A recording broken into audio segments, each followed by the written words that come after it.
Maintenant, nous allons faire preuve d'imagination pour décorer l'intérieur de notre boule.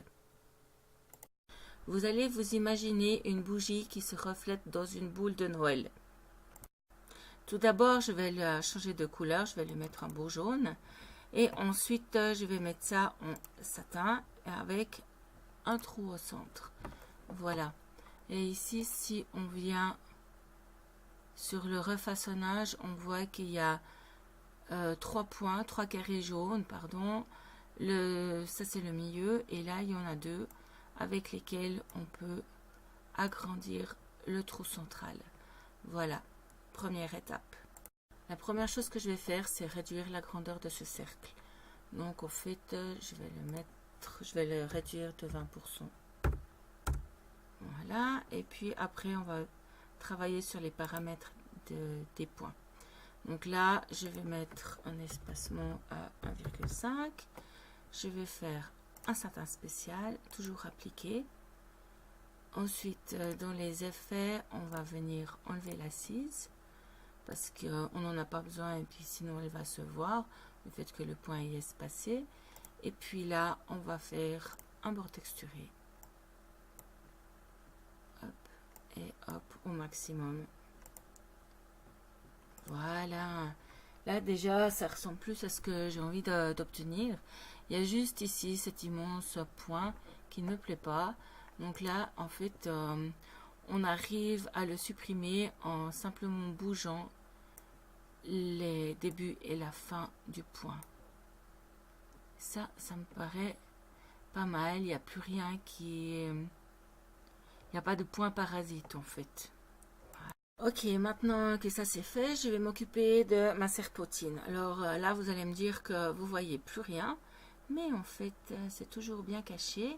Et vous allez voir que si je reprends ma baguette magique, et ben, il y a les zones qui apparaissent en filigrane. Donc là, c'est cette zone qui m'intéresse. Donc je vais faire avec le V8 une numérisation bloc. Hop. Bon, c'est clair que la couleur n'est pas très sympathique, mais ça, on va la changer. Et puis, ouais, là, on voit des choses qui ne me plaisent pas du tout. Ça me plaît pas du tout. Donc, en fait, il va falloir que je fasse ça autrement. Donc, je vais revenir en arrière et je vais simplement prendre ma baguette magique pour refaire la zone qui m'intéresse. Voilà. Là, on la voit mieux. Hop. Et puis cette zone là, je vais la transformer en satin parce que c'est ça qui m'intéresse, parce que je trouve ça plus joli. Mais on voit que mes points sont pas tous dans le bon sens, donc il y a encore une manipulation à faire. Ça, ce sera aussi valable pour le V7. Il va falloir ajouter des ongles de poing. Ici, voilà. Bon, c'est un tout petit peu long. Et puis là, en fait, eh ben, on va cliquer à travers notre motif dans le sens que l'on veut, nos points. Voilà. Hop. Ça va assez vite. Là, vous allez voir, c'est vraiment extraordinaire ce qui va se passer. J'en fais encore un là.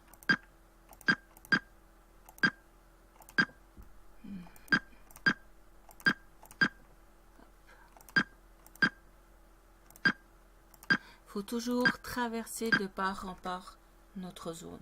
Et après, je fais Enter sur mon clavier. Et voilà, mes points sont vraiment dans le bon ordre, dans le bon sens. La couleur de ma serpentine, c'est pas ce qui me plaît le plus. Donc, en fait, je vais simplement chercher une couleur. Hop. On va se dépêcher un petit peu et je vais la passer en rouge. Voilà. Et puis, en fait, moi, j'ai peur que ces points-là soient un tout petit peu trop longs. Donc, en fait, ici, je vais venir faire un satin spécial. Et on voit que mes points seront plus courts. Maintenant, je vais en fait revenir à ma zone jaune. Parce qu'en fait, il y a des points là qui sont vraiment pas utiles. Donc, je vais pouvoir encore agrandir mon trou. Donc, en fait, je vais aller... refaçonner mon trou. jusqu'à ce que ça me plaise. Voilà. Et puis je peux toujours déplacer. Voilà. Et puis comme ça, je peux encore agrandir. C'est parfait. Ça me plaît. Et on voit que la structure des points a encore changé. Et je trouve ça vraiment très très chouette. Ok, maintenant je vais venir m'occuper un peu de mon centre parce que on va pas laisser un trou vide comme ça c'est pas très beau. Donc là je vais prendre un remplissage de baguettes et là je vais venir sélectionner la partie intérieure de ma serpentine. Voilà, comme ça là j'ai mon intérieur.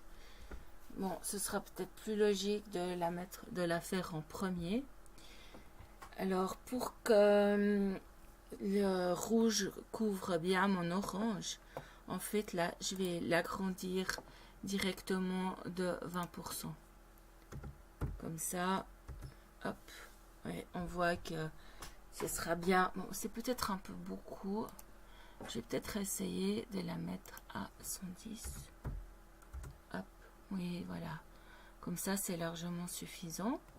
Et puis là, je vais aussi lui donner du mouvement et puis affiner les points. Donc là, au lieu de 0,45, je peux mettre un 0,8. Je vais enlever l'assise. Hop. Et puis là, en fait, je vais aussi lui donner un mouvement de vague. Voilà, on voit la vague ici.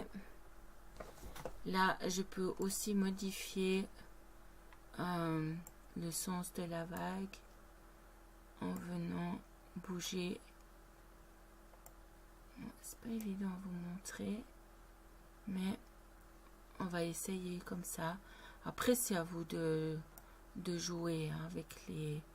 Mais attention, si vous courbez trop votre ligne, c'est comme une catapulte, elle va revenir à son point de départ. Je trouve que mon point il est encore un tout petit peu trop serré, donc en fait, je vais le mettre à 1. Comme ça. Voilà, appliquer. Et là, on a fait notre zone. Alors là, je vais juste déplacer mon rouge. Voilà, comme ça, les superpositions seront vraiment très bien faites. Bon, après, vous changez les couleurs, hein, vous mettez... on peut mettre un orange un peu plus... Oula, un peu plus soutenu. Oui, alors là, c'est très bien. On voit qu'il y a un énorme trait qui est vraiment pas beau. Donc ça, on va pouvoir aussi l'éliminer, j'espère, en allant dans autre. Et puis, on va lui dire que le fil doit se déplacer le long du dessin. Et voilà, notre horrible point qui va se voir au milieu a disparu. Ok, maintenant je vais m'occuper de mon centre ici. Donc je vais de nouveau venir en numérisation. Je vais prendre le bloc et je vais venir dans la zone de ce cercle. Voilà. Là maintenant, bon, même si je le change de couleur, je le mets un peu plus foncé, moi je trouve ça un petit peu tristoun. Donc je vais modifier. Donc là je vais ajouter une ligne externe. Donc je vais dans mon contour et décalage. Je vais choisir cette option là et je vais prendre un décalage de 3 mm avec un point arrière, simplement pour que vous voyez mieux. Hop, voilà. Ça, j'en ai plus besoin parce que ça ne m'intéresse pas. Et ça, je vais le transformer en étoile. Voilà. Ça, ces étoiles-là, elles ne m'intéressent pas. Donc, en fait, je vais faire un clic droit.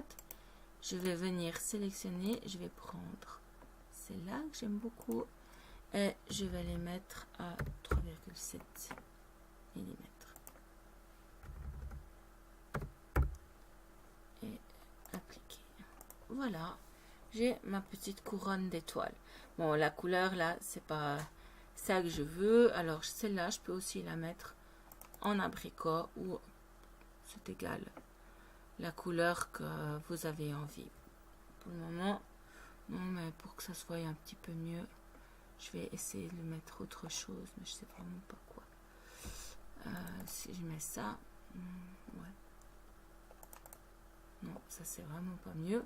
Donc on peut toujours venir en arrière sur ce qu'on désire. Voilà, je vais la laisser comme ça. Là, il y a aussi quelque chose au centre. Donc là, je vais aussi prendre... je vais voir ça déjà là. Hop. Ouais. Ça, c'est un simple point de base. Donc, je peux aussi le transformer en satin. Voilà.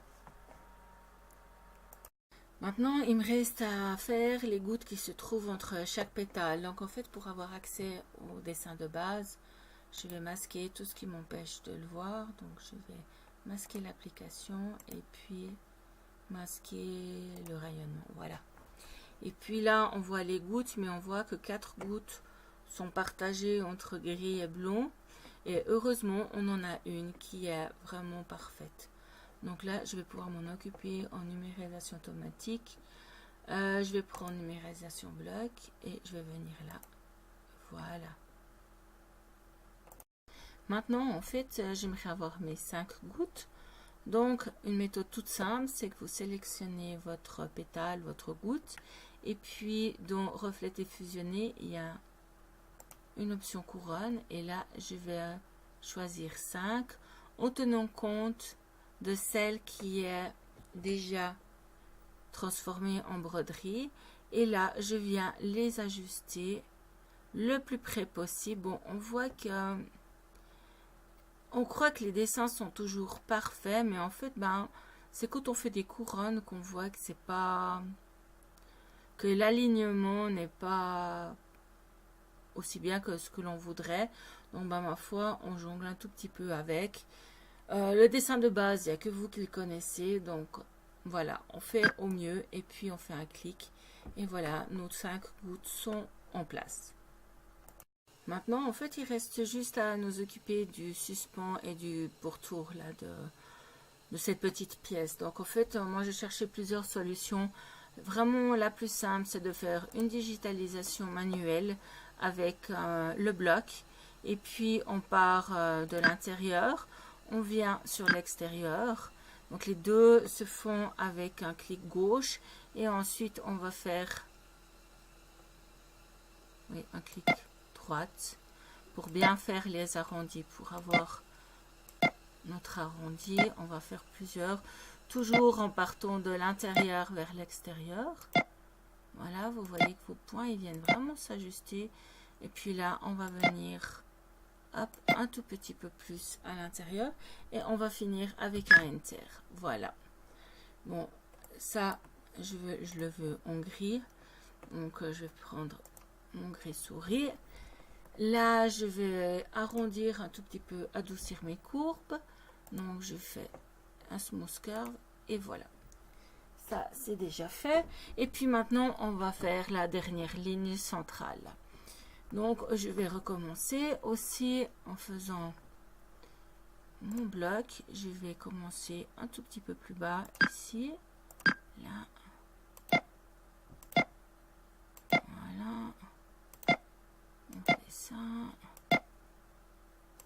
Bien faire que les raccords soient cachés.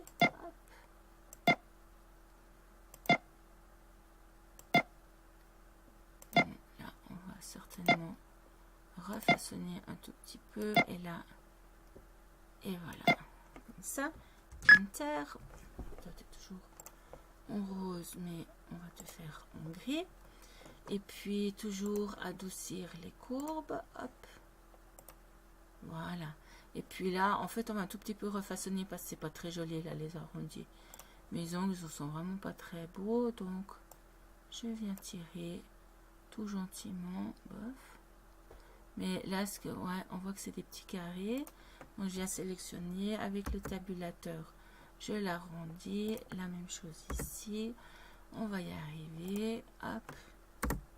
Hop. On va juste tirer. Qu'on ait vraiment quelque chose de qui soit harmonieux. Voilà, la même chose ici. La langue, il n'est pas très beau. Là, on va arrondir. Hop. Là, il me manque des points. Donc, on va juste toujours refaçonner. Vous voyez que faire un dessin, bah, ça prend du temps. Pourtant, on a l'impression que c'est un dessin tout simple, mais finalement, bah, ça prend du temps. Voilà, et puis là, éventuellement, je vais rajouter un petit... Voilà. Comme ça, c'est OK. Alors, hop, on va faire... On va le regarder un tout petit peu. Et puis, ah bah tiens, il y a des choses qui se sont évaporées par hasard. Donc en fait, eh ben, il va falloir recommencer notre couronne de petites gouttes. Donc en fait, je vais vite les refaire. Refléter, fusionner, paf, 5. Je vais venir les positionner. Maintenant, c'est un petit peu égal où elles sont. Voilà, comme ça. C'est parfait. Et puis, maintenant, ben, on voit que ça, ces deux pièces-là, elles vont être faites en premier. Et puis, le contour de ma boule, eh ben, il doit être fait en dernier. Donc, je viens sélectionner mon contour et je vais le mettre en dernier.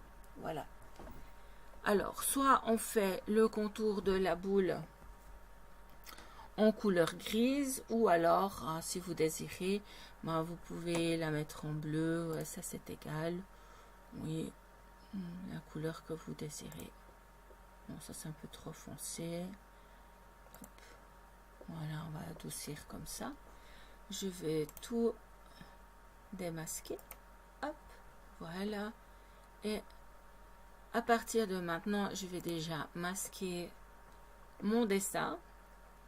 Et on va pouvoir faire cadrer. Et puis, si vous êtes content du résultat, alors surtout, n'oubliez pas de faire la petite disquette. D'enregistrer vos dessins parce que ce serait vraiment bête de tout perdre à cause de ça. Voilà. Juste avant de conclure cette vidéo, je vais encore vous donner une petite astuce pour qu'il n'y ait pas de coupure de fil entre le suspens et cette ligne-là. Donc, je vais sélectionner mon suspens. Je vais voir où commence ma ligne et où finit ma ligne. Elle finit là. Et puis, si je sélectionne cette ligne-là, on voit que le démarrage est là et la fin est ici. Donc, là, automatiquement le cadre va bouger, vous aurez une coupure de fil. Et si moi je veux qu'il n'y ait pas de coupure de fil, je viens prendre mon petit losange et je viens le positionner ici, le plus près de la fin de mon suspens. Alors si on fait comme ça, on voit que mon démarrage est là. Hop, je vais le mettre là. Si je prends, je sélectionne cette ligne-là. Voilà. Et que je fais, voilà, on voit que les deux objets, la fin du premier et le début de l'autre vont se superposer. Donc là, je n'ai aucune coupure de fil. Je vais juste revenir à l'état normal pour que vous ayez une vue d'ensemble de notre boule. Faire cadrer et voilà, nous avons notre boule est finie. Enfin, ça c'est mon projet. Maintenant à vous de jouer avec ce que vous avez envie, les couleurs et les modifications du dessin. Au revoir, à bientôt.